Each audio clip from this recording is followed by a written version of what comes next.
ilmu garis tangan itu atau palmistry harus dibedakan dengan ramalan. Dia termasuk prediksi. Kalau ramalan lebih cenderung dia menggunakan intuisi.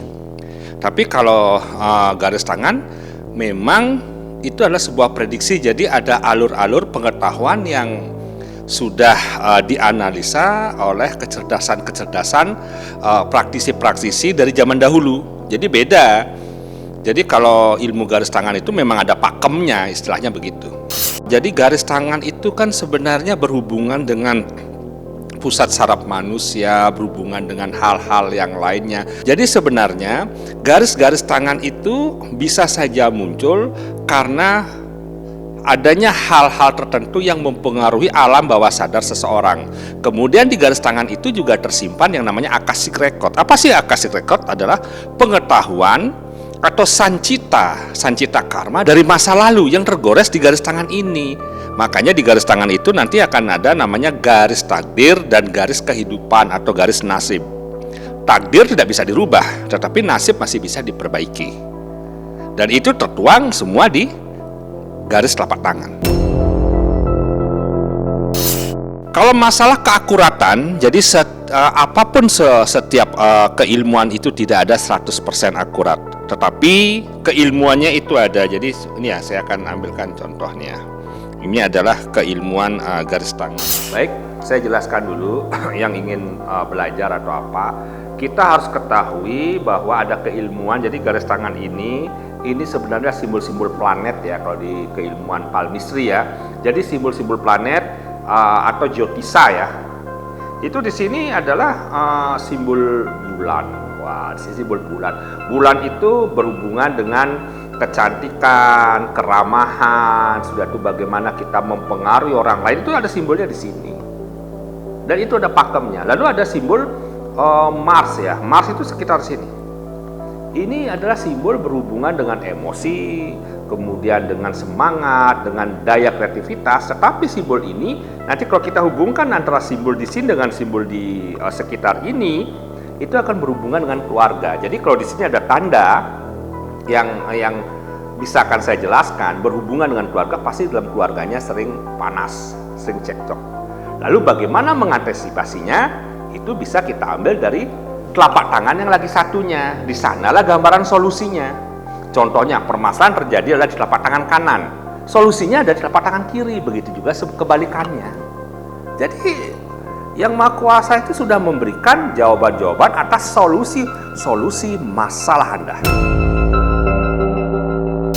Ini adalah garis kehidupan. Di garis kehidupan ini itu kita akan bisa membaca bagaimana karakter nasib seseorang. Jadi di sini ada yang nanti namanya island. Island itu segitiga. Kemudian ada namanya cross.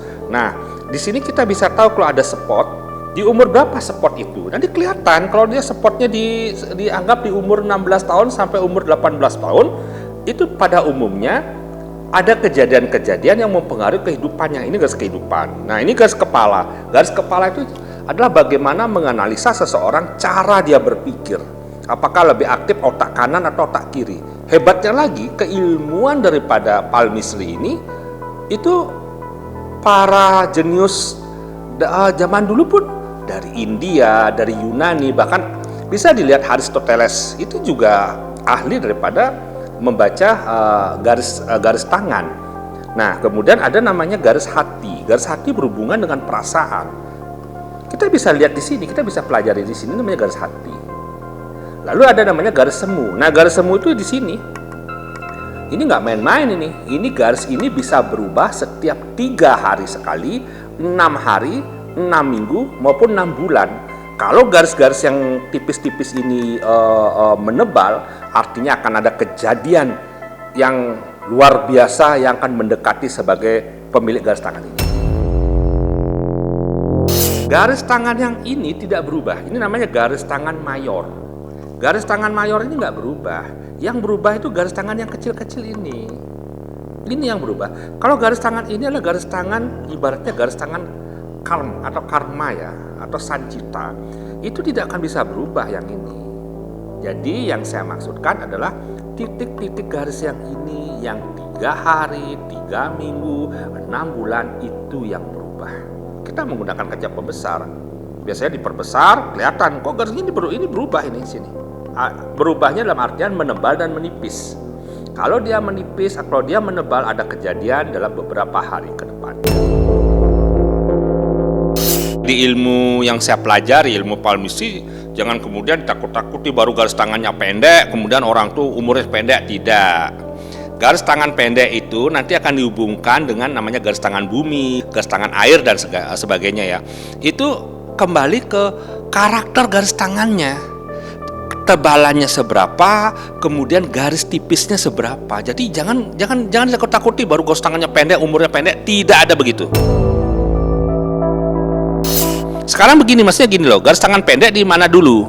Kalau garis tangan pendek di sektor kepala, dia mempunyai arti seseorang yang ketika berpikir dia maunya yang simple. Apalagi garis tangan pendek itu di sektor kepala kemudian agak sedikit tebal. Pada umumnya seseorang yang cara berpikirnya simple. Tapi kalau garis pendeknya itu berada di garis kehidupan, itu pada umumnya seseorang yang sering sekali mengalami perubahan-perubahan secara drastis dalam kehidupannya. Lalu kemudian kita ukur di umur berapakah terjadinya perubahan drastis. Apakah di umur 32, apakah di umur 33. Lalu kita berikan solusi.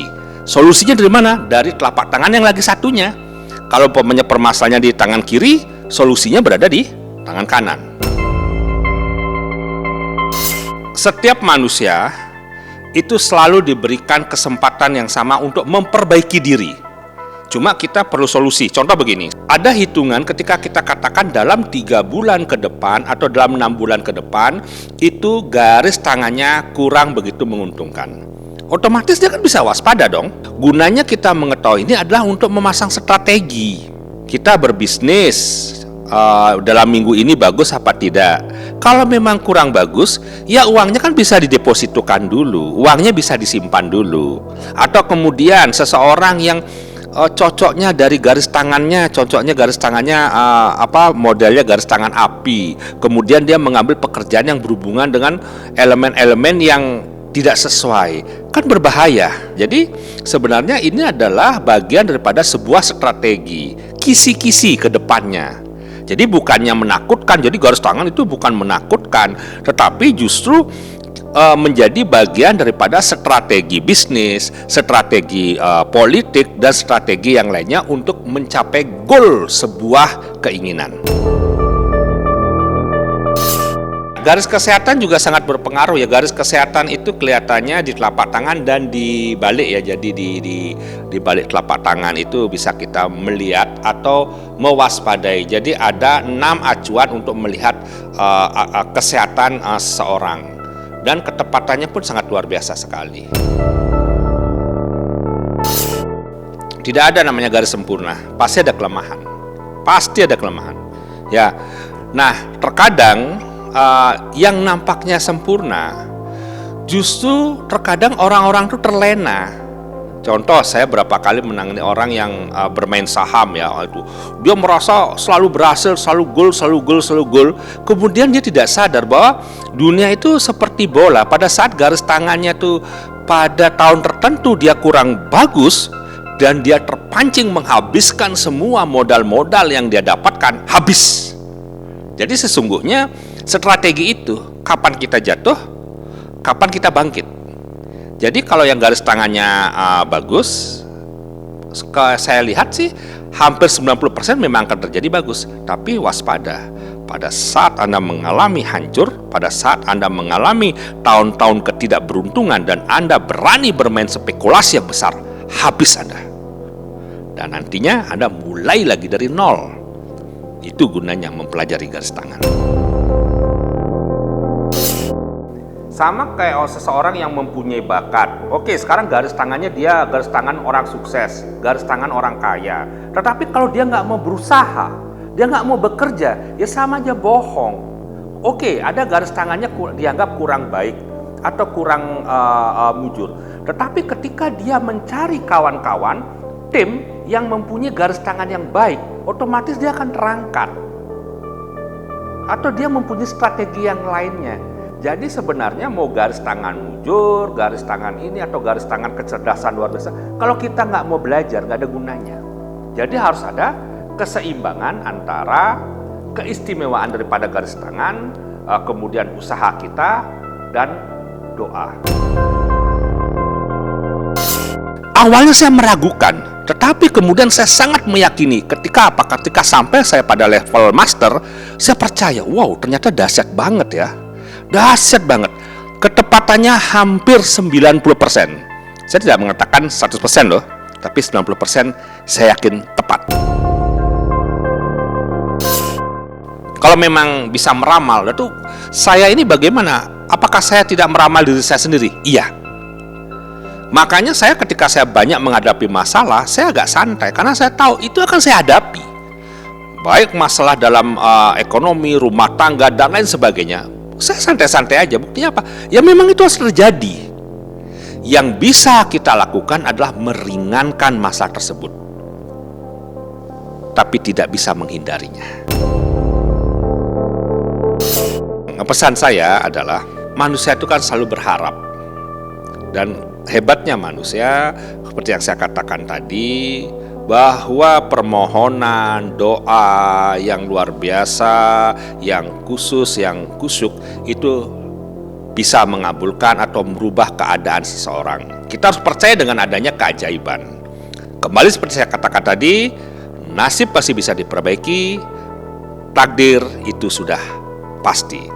Namun percayalah dalam kehidupan kita selalu saja ada keajaiban. Yang terpenting adalah selalu semangat dan selalu berkarya.